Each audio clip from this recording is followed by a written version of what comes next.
Hello friends, welcome back to my new blog. तो ये देखिए, ये गेहूं पसर रहा है और ये खेत से जो गेहूं आया था वही पसारा गया है और इसे साफ़ कर दिया गया है। और इस तरफ येलो वाला गेहूं है और दूसरी तरफ जो है वो काला वाला गेहूं पसरा हुआ है। तो धूप बहुत ज़्यादा हो रही है। अभी दोपहर का टाइम हो रहा है, करीब नहीं 11 बज रहे होंगे, 11 बजे का ये टाइम है और बहुत ज़्यादा धूप हो गई है, गर्मी बहुत बढ़ गई है। और ये दोनों को देखिए, ये दोनों कार्टून देख रहे हैं बैठ के। और देखिए कंसंट्रेशन कितना है कार्टून देखने में और ये राजेंद्र प्रसाद को देखिए, ये भी मस्त बैठ के कार्टून देख रहा है।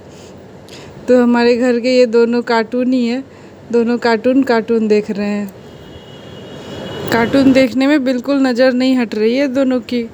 और ये देखिए, ये मैंने जो डब्बा लाया था उसे साफ़ वगैरह करके और ये सूखने के लिए डाल दिया था। तो ये सूख जाएंगे तो फिर इसमें पलटना है सारे मसालों को। और ये मेरे हस्बैंड काम कर रहे हैं, ये अपना ऑफिस का काम कर रहे हैं और मेडिसिन वगैरह का बिलिंग वगैरह कर रहे हैं। तो ये आराम से इधर लगे हुए हैं और मैं जा रही हूँ किचन में, क्योंकि दोपहर का खाना वगैरह बना लिया है मैंने और किचन की सफाई करनी है आज। तो ये खाना वाना बन गया है, तो अभी देखती हूँ स्लैब वगैरह पे साफ़ वाफ़ करती हूँ और थोड़े डब्बे वगैरह भी चेंज करने हैं। तो आज थोड़ा किचन को अच्छे से साफ़ करना है। और ये विराज भी मेरे साथ लगा हुआ था। तो इसे क्या है ना, ये पूरे दिन जो नल है वो चलाता रहता है और पानी वेस्ट करते रहता है।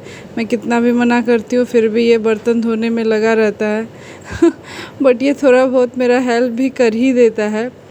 तो अभी मैं सारा क्लीन वगैरह करना है मुझे, तो क्लीनिंग वगैरह कर लूँगी और आज थोड़ी सोच रही हूँ अच्छे से किचन की सफाई कर दूँ। तो ये देखिए, ये तेल था, मैंने पापड़ छाना था तो इसे वापस रख के और फिर मैं सब बर्तन को डाल देती हूँ धोने के लिए और स्लैब को क्लीन करूँगी और फिर आज गैस की भी सफाई अच्छे से कर दूँगी। वीकली एक बार तो मैं पूरी क्लीनिंग कर लेती हूँ, क्योंकि ऐसे क्लीन कर लेने में थोड़े बहुत जो सामान पता चल जाते हैं कि कौन सा बचा हुआ है, कौन सा और मंगवाना है। तो इस तरीके से क्लीन करने में थोड़ा आइडिया आ जाता है। और गैस भी थोड़ा गंदा हो गया था तो उसे मैं जो हम बर्तन धोने वाला जो स्टील वाला जूना होता है उससे कर देती हूँ क्लीन, तो वो सारा क्लीन हो जाता है। और इसे अच्छे से थोड़ा जो साबुन वगैरह लगा के क्लीन करने पे वो सारे कचरा इसमें से निकल जाता है। तो इस तरीके से क्लीन करने में बिल्कुल गैस चूल्हा एकदम साफ़ हो जाता है। और ये देखिए, ये जो ऊपर वॉल पे लगे हुए ये वॉलपेपर हैं। तो ये वॉलपेपर जो है हीट प्रूफ है और इसमें तेल वगैरह जो उड़ता है तो इस तरीके से साफ़ कर देने पे ये पूरा क्लीन हो जाता है और बिल्कुल भी चटचटा सा नहीं रहता, अच्छे से निकल जाता है सारा। तो ये वॉलपेपर मैंने अमेज़ोन से मंगवाया था और ये बहुत अच्छा वॉलपेपर है। जो मैंने चिपकाने में थोड़ा सा गड़बड़ कर दिया तो ये अच्छे से चिपक नहीं पाया, बट ये बहुत अच्छे क्वालिटी का है और इसे हम ले सकते हैं। मेरे किचन में टाइल्स नहीं लगा हुआ है तो गैस के ऊपर का जो एरिया था वहाँ पे मैंने चिपका दिया, क्योंकि वहाँ पे जनरली तेल वगैरह गिर के वो चटचटा सा हो जाता है तो उस जगह ज़रूरत थी। तो ये वाला वॉलपेपर बहुत अच्छा काम करता है, उस जगह पे अच्छे से सफाई भी हो जाती है। अगर हम इसे अच्छे से जूने से साफ़ कर दे तो सारा डस्ट इसमें से, सारा जो चटचटापन है सब निकल जाता है। तो स्लैब को भी मैंने थोड़ा सा ये साबुन वगैरह लगा के ही आज साफ़ कर दिया था। इस तरीके से साफ़ कर देने से पूरा क्लीन हो जाता है। एक्चुअल में टाइल्स लगी होती है तो फिर इतनी ज़रूरत नहीं होती, बट ये ऐसे ही है प्लास्टर, तो इसलिए थोड़ी सी ढंग से सफाई होनी ज़रूरत हो जाती है। और विराज भी पीछे लगा हुआ है बर्तन धोने में कितना भी इसे मना करूँ तो ये करेगा ही, और अगर इसे ज़्यादा मना करूँ तो ये मुझे ही काम नहीं करने देगा। तो ये मैंने अपना मिक्सी मशीन भी इस अच्छे से पोंछ दिया है। इस तरीके से एक दो बार पोंछ देने पे वीकली भी जो सारे जब हम मसाला वगैरह पीसते हैं तो थोड़ा बहुत उड़ के पड़ जाता है, तो वो ऐसे पोंछ देने पे सारा क्लीन हो जाता है। और विराज भी बोल रहा था मुझे भी धोना है, तो उसने मुझसे स्क्रब वगैरह लेके फिर धोना स्टार्ट किया। तो उसके सारे गुण जो है ना वो लड़कियों वाले गुण हैं। तो मेरे साथ वो जो भी देखता है उसे वही करना रहता है। तो होता है बच्चे में, जो वो देखते हैं उसे उन्हें वही करना होता है। तो ये जो डब्बे थे ये मैंने कल धो के इधर रखे थे थोड़े बहुत। तो जितनी आइटम होती है हमारी पेंट्री आइटम, मतलब जो भी मंगाते हैं मसाले वसाले, वो ऐसे खाली हो जाने के बाद डब्बों को साफ़ कर देने पे डब्बे भी क्लीन हो जाते हैं और हमें आइडिया भी रहता है कि कौन सा सामान खाली हुआ है, कौन सा मंगवाना है। तो मेरा घर जो है गांव में है, तो मार्केट से मैं वीकली ही सामान मंगवाती हूँ, या बहुत सारे सामान तो मंथली मंगवा लेती हूँ। ये एक चम्मच स्टैंड था, इसमें चम्मच रखने में निकल जाता था चम्मच, तो ये वाला मैंने दूसरा स्टैंड रखा। इसमें 4 खाने बने हुए थे और ये बहुत अच्छा था, तो इसमें चम्मच रखना इजी हो गया। तो फिर डब्बे वगैरह जो है वो वीकली साफ़ करते रहना चाहिए। तो मैं करते रहती हूँ, जैसे ही जो खाली होता है उसको कर लेती हूँ। तो ये मेरा एक स्टैंड है जिसमें मैं मसाले वगैरह या और भी आइटम मैं रखती हूँ। तो इसको मैंने सोचा कि आज इसको भी पूरा क्लीन कर ही दें। तो इस पे पोंछ के मैंने वापस दूसरा न्यूज़पेपर लगा दिया और सारे डब्बों को वापस रख दिया। और इसमें जो डब्बे ख़राब हो गए, मतलब गंदे हो गए थे, उसको मैंने बदल दिया सारे अच्छे डब्बे में से। और ये देखिए विराज नीचे से सारा डब्बा ऊपर रख रहा है, जो मैंने साफ़ किए हुए थे डब्बे ये सब ऊपर रख रहा है। तो थोड़ा बहुत तो ये मेरा हेल्प कर ही देता है जो छोटे मोटे हेल्प ये कर देता है। जैसे मैं कुछ भी उसको बोलती हूँ कि वहाँ पे रख दो या यहाँ से हटा दो, तो ये छोटे मोटे काम, या न्यूज़पेपर ले आओ, तो ये सारे काम वो मेरे साथ मिलके कर देता है। तो यहाँ पे मैंने सारा पोंछ के और न्यूज़पेपर दूसरा बदल के और सब डब्बे को वापस से लगा दूँगी। तो ये जो डब्बे हैं ये गंदे हो गए थे, तो वो मैंने गंदे वाले सब हटा के और जितने साफ़ किए थे उसमें सारा पलट दूँगी। और इससे एक बात ये भी है कि डब्बे के अंदर बहुत बार हम बहुत चीज़ रख के भूल जाते हैं कि किस में क्या रखा हुआ है। तो ऐसे पलट देने से एक बार याद भी आ जाता है कि क्या क्या है, कहाँ पर है। ये मेरा पॉपकॉर्न का जो था वो कॉर्न मैं 1 किलो ऐसे मंगा लेती हूँ, तो मुझे लगा कि इसको थोड़ा धूप में डाल देना चाहिए, क्योंकि कीड़ा वगैरह लग जाता है। तो ये धूप में डाल के फिर वो यूज़ करने पे ठीक रहता है। तो इस तरीके से एक आइडिया लग जाता है कि कौन सा धूप में डालना है, क्या करना है। ये मैं आलमंड को निकाल के फिर डब्बा में डाल दिए, और डेली हमारे यहाँ रात में आलमंड और अखरोट सोख करके खाया जाता है। तो इसलिए एक ही बार 1 केजी मैंने मंगा लिया था। तो ये देखिए ये सारे कुछ ऐसे ही मैंने क्लीन कर लिए, और वो सारे पुराने डब्बे भी चेंज हो गए, सारा क्लीन अप भी हो गया इस तरीके से।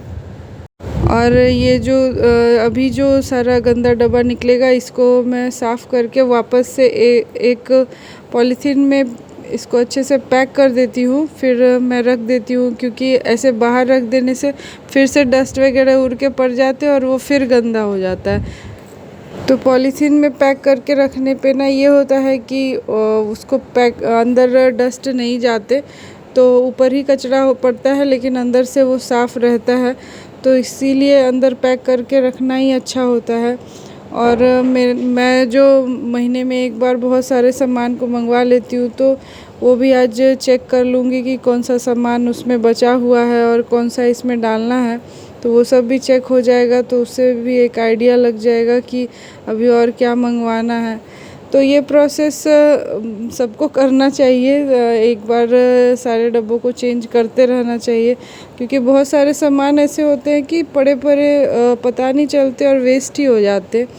ये मेरे स्लैब के ऊपर जो एक छोटा सा रैक सा बना हुआ है, तो उस पे से भी मैंने सारे डब्बे वगैरह निकाल लिए, और इसको भी मैं अब क्लीन कर दूँगी। इस पे भी न्यूज़पेपर वगैरह चेंज कर दूँगी, और ये पोंछ वोछ के। तो यहाँ पे भी मैंने वॉलपेपर चिपका रखा है ऊपर, क्योंकि गैस के जस्ट ऊपर भी तेल वगैरह का पड़ जाता है, छींटा वगैरह, तो वो चट हो जाता है। तो इस तरीके से साफ़ कर दिया तो सारा क्लियर हो गया। और ये मैंने वो जो मंथली मेरा आइटम था ये वो सब निकाला, और जो ये बेसन वगैरह है इस सब को डाल दूँगी, और जो अभी मेरे को यूज़ नहीं लगेगा कि हाँ इसका यूज़ नहीं करना है, वो वापस से डब्बे में रख दूँगी। फिर जैसे जैसे आइटम ख़त्म होगा उस तरीके से निकाल के मैं फिर से यूज़ कर लेती हूँ। तो इस तरीके से मेरी किचन की क्लीनिंग हो जाती है और सारा आइडिया भी लग जाता है कि हाँ कौन सा मंगवाना है। एक्चुअल में छोटे बच्चे के साथ थोड़ा सा सोच के ही चलना पड़ता है, क्योंकि हर वक्त हम किचन में ही नहीं लगे रह सकते हैं, अपने लिए भी टाइम निकालना पड़ता है। तो इस वजह से उनको साथ में लेके अगर हम ये सब काम करें तो उनको भी मन लगा रहता है और उनकी भी थोड़ी बहुत एक्टिविटी हो जाती है। वो जैसे देखते हैं वो सीखते भी हैं वो सब करना। तो कभी भी सफाई वगैरह करें तो अपने साथ अपने छोटे बच्चों को लेके करें, इससे वो भी ट्रेंड होते हैं और सीखते भी, बहुत सारे चीज़ सीखते भी हैं और थोड़ी हेल्प भी मिल जाती है और उन्हें लगता है कि हाँ हेल्प करना चाहिए। तो इसलिए छोटे बच्चों को इन्वॉल्व करना चाहिए, हर एक्टिविटी में इन्वॉल्व करना चाहिए और उन्हें अच्छा लगता है, एक्टिविटी में इन्वॉल्व होना अच्छा लगता है, वो साथ में सब काम करते उन्हें पसंद आता है। तो ये सारे मैंने जो डब्बे अभी निकाले वो सबको वापस डाल देती हूँ धोने के लिए। तो ये विराज भी रख रहा है और उसको वो वापस, और वो बाहर रखाएगा आंगन में, क्योंकि वो आंगन में ही साफ़ करूँगी बैठ के आराम से। तो ये उठा के सब डब्बा लेके गया और आंगन में रख दिया। तो इस तरीके से मेरा सारा स्लैब साफ़ हो गया और ये देखिए ये ऊपर का पूरा एरिया साफ़ हो गया। तो अब जो है अब स्लैब के नीचे का एरिया है और इसे भी साफ़ करना है। तो ये नीचे का भी एरिया में ये एक बर्तन स्टैंड है नीचे, जिसमें मैं बड़े बर्तन को रखती हूँ, जो बड़े कुकर वगैरह होते हैं वो मैं इसमें डाल देती हूँ। तो ये सब को भी हटा के एक बार क्लीन कर लूँगी और इस तरीके से मेरी पूरी किचन की सफाई हो जाएगी। और ये जो नीचे बड़े बड़े डब्बे हैं उसमें मैं आटा वगैरह रखती हूँ, जो ज़्यादा राशन का चीज़ होता है जो वो सब रख देती हूँ, क्योंकि गांव में ऐसा होता है कि गेहूं में एक बार में 40 किलो 50 किलो हम लोग पिसवा लेते हैं। तो फिर उसको स्टोर करने के लिए तो डब्बे चाहिए। तो और ये पेंट वाले जो डब्बे होते हैं बड़े काम के होते हैं, तो इसमें रखना आसान होता है और ज़्यादा अमाउंट में इसमें आ भी जाता है। तो फिर मैंने सबको निकाल के और किचन में झाड़ू वाड़ू लगा दिया। तो ये सारे पेपर वगैरह है वो हटा के इनको राजेंद्र ले जा रहा था, क्योंकि वो इसको जला देता है और हम खेत में ऐसे पन्नी वन्नी नहीं फेंक सकते, क्योंकि जो नुकसान होता है प्लांट्स के लिए बहुत नुकसान होता है प्लास्टिक वगैरह इधर उधर फेंक देना। तो इसलिए वो राजेंद्र ऐसा ही करता है, वो झाड़ू भी लगाता है तो जितनी प्लास्टिक होती है वो सब इकट्ठा करके उसे अलग रखता है। तो ये देखिए ये पूरी किचन मेरी सफाई हो गई। बताइएगा आपको कैसा लग रहा है मेरा किचन, जैसा भी है, बट मुझे अपना किचन बहुत पसंद है क्योंकि ये बहुत स्पेशियस है, अच्छा स्पेस है, 3 आदमी आराम से इसमें काम कर सकते हैं। और इस साइड से जो खिड़की है इससे अच्छी हवा आती है, तो खाना बनाते टाइम में आराम से खाना बना लेते हैं। गर्मी के टाइम में भी हवा आती है तो अच्छा ही लगता है। तो ये पूरा किचन मेरा हो गया क्लीन। और ये शाम का टाइम हम बना रहे हैं पॉपकॉर्न। तो ये जो पॉपकॉर्न है ये मैं कुकर में ही बनाती हूँ और ये मैं लेके आ जाती हूँ 1-2 किलो और हम लोग बनाते रहते हैं ऐसे ही। तो कुकर में अच्छा बन जाता है, रिफ़ाइन वगैरह डाल के और उसमें नमक डाल देती हूँ और उसमें पॉपकॉर्न के दाने डाल के फिर थोड़ी देर छोड़ देते हैं तो वो अपने आप ही बन जाता है और अच्छा बन जाता है। फिर उसमें मैंने थोड़ा चाट मसाला मिला दिया, तो चाट मसाला मिलाने से टेस्ट थोड़ा अच्छा हो जाता है। तो सत्यम के दोस्त आए हुए थे तो उनके लिए मैं सर्व कर रही हूँ अभी पॉपकॉर्न। हेलो फ्रेंड्स, अभी टाइम हो गए शाम के 5:45 और सत्यम के ये दोस्त आए हैं, ये आशीष, ये नीलमणि और ये सत्यम रंजन। तो ये हमारे आशीष भैया जो है ये बहुत अच्छे डांसर हैं और ये पीछे से नमूना हमारा आ गया। तो ये स्कूल के फ्रेंड है, अभी ये लोग 10th क्लास में है। तो स्कूल की जो दोस्ती होती है वो बहुत लंबे समय तक जाती है। हम भी स्कूल में थे, हमारे भी 3 फ्रेंड थे, बट उसमें से 2 है, बट एक बहुत बड़ी हस्ती हो गई तो शायद वो हमें भूल गई है। तो तुम लोगों के लिए भी है, हस्ती कितने बड़े भी हो जाना बट स्कूल के फ्रेंड हमेशा याद रहते हैं। और स्कूल के फ्रेंड जैसे फ्रेंड कॉलेज में भी नहीं मिलते और कहीं नहीं मिलते। तो हाँ, और ये आ गया इडली खाने के लिए। क्या इडली बना? हेलो फ्रेंड्स, तो टाइम हो गए रात के 9 और खाना वाना बन गया है और मुझे जाना है कल एक रिसेप्शन पार्टी में। तो उसके लिए मुझे पैकिंग वगैरह भी करनी है क्योंकि मुझे जाना है पटना। और विराज अभी सो गया है और मैं अभी करूँगी पैकिंग, क्योंकि वो ऐसे मुझे करने नहीं देता है। तो फिर चलिए मिलते हैं नेक्स्ट ब्लॉग के साथ और थैंक्स फॉर वॉचिंग।